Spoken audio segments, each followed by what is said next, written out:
Hey, what's up, people? Piz out here. I could think of no better way to kick off my back to school slash rally, my exploration and celebration of my favorite campus slasher movies, than by discussing 1986's Slaughter High. Now, let me set the stage of Slaughter High for you guys. Slaughter High takes place at Doddsville High School, a high school that is seemingly comprised entirely of about 12 or 13 students, a coach, no idea what he's the coach of, and a janitor. Now, one of those 12 or 13 students is the class nerd, Marty Ranson. Now, poor Marty Ranson suffers through not one, but two awful, horrible, soul-deadening pranks over the course of just one day. Now, the first prank finds Marty stripped naked and dragged across the girls' shower room floor. All this is being filmed. He's being sprayed by some sort of fire extinguisher. He's hoisted up by two of his tormentors and twirlied. Now, for those of you who don't know what a twirly is, you probably didn't go to public school, but a twirly is when one's head is forcibly inserted into a toilet and that toilet is then flushed. Now, if that alone weren't enough to make Marty a bloodthirsty, psychotic maniac hell-bent on getting revenge against his school tormentors, he is then subjected to a prank that results in him not only being disfigured by nitric acid, but by third-degree burns. Needless to say, Marty Ranson had a really, really bad day.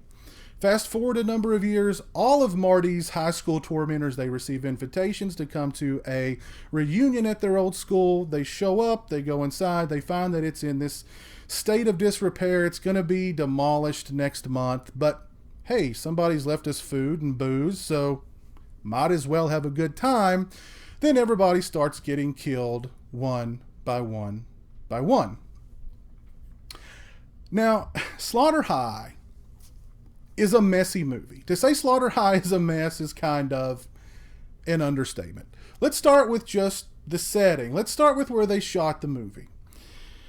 This location, this building, bears absolutely no resemblance in any way, shape, form, or fashion. Even the vaguest resemblance to a school. They go so far as to put some lockers in a hallway to try and make it look more schoolish, but the lockers are all different sizes and different colors, and it just doesn't help matters. Now, the exterior shots of this building make it look like an absolute huge maze, labyrinthian place. But the movie is shot entirely in like 3 different locations, one hallway and a couple of different rooms. That's it. So you see the same hallway and the same couple of rooms over and over and over and over again. The characters in the film, the high school students, are all played by actors who are clearly in their 30s. Carolyn Monroe was actually 36 at the time she made Slaughter High, playing a high school student. The writing in the movie is subpar, I think, to say the least. We have some characters in horror movies are always doing the dumbest things that find them getting killed ultimately. There's one character in Slaughter High who wins the brass ring of idiocy. Her friends are all dying around her. She knows there's a killer on the loose. So what does she do? She sneaks away with her ex-boyfriend to go have some, how should I put this, electrifying sex. One character decides to run off and just take a bath. She got some blood sprayed on her, so she runs away from everybody and decides to just take a bath. Well, during the course of that bath, acid is introduced into her bath. Now, you would think that she would just go, oh, that's acid, that burns, let me stand up and step out of this tub. No, she screams, she yells, she wallows in it, she can't get out of a tub, and she dies. The movie is directed by three people. Three different people are credited as the director of this film, which is never usually a good sign. The movie just doesn't feel very focused from a storytelling point of view. The movie also doesn't appear very focused from a filmmaking point of view as well. There's some scenes in the movie that are really, really underlit. Like, if you thought that chase sequence in Prom Night was really underlit, you ain't seen nothing yet. And I mean that literally, because there are some sequences in Slaughter High that are so underlit that you can't tell what's going on. Now, granted, I have a DVD release of Slaughter High. It's not a great DVD release. I understand it's been released on Blu-ray by Arrow. I've not heard very much about it. I don't know about the extras. I don't know about the picture quality. If you own that disc, please let me know what you think of it in the comments section below. And it's one of those slasher movies, too, where the last act is almost entirely comprised of a chase sequence.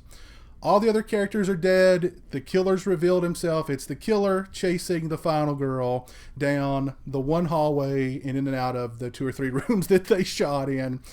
Needless to say, it gets a little dull and it gets a little repetitive. Then it's as if they didn't quite know how to end the movie, so they throw this twist of, was it all a dream at us? And the ending is just really kind of dumb.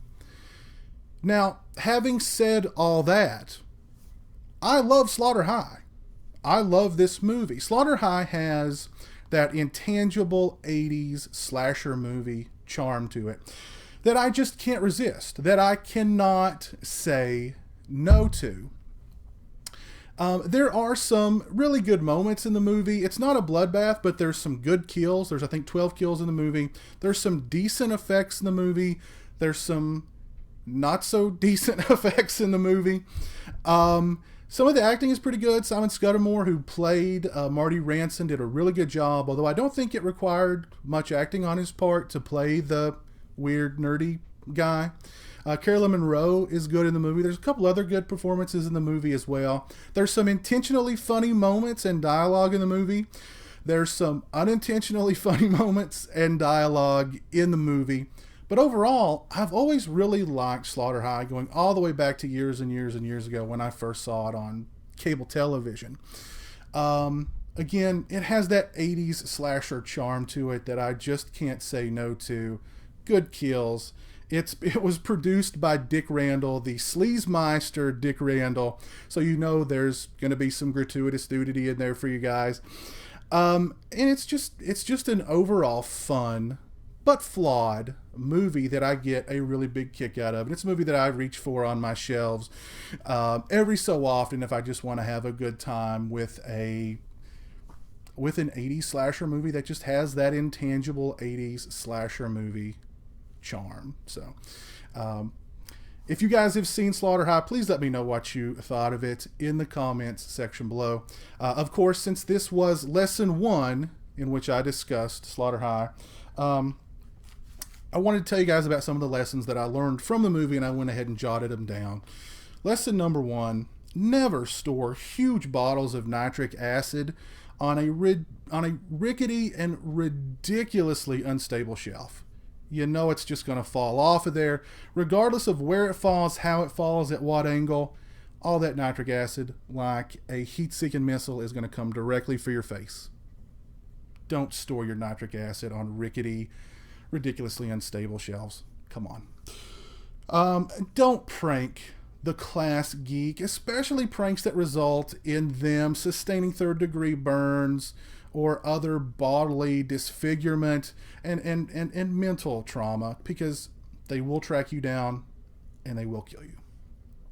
And never shotgun a can of Pabst Blue Ribbon. Your stomach won't literally explode, but it's going to feel like it's going to. So those are the lessons I learned from Slaughter High. Thanks so much for watching. I really appreciate it. If you liked the video, please give it a thumbs up. Until I see you guys again with lesson 2 of my back to school slash rally, my celebration of my favorite campus slasher movies. You guys take it easy. Peace.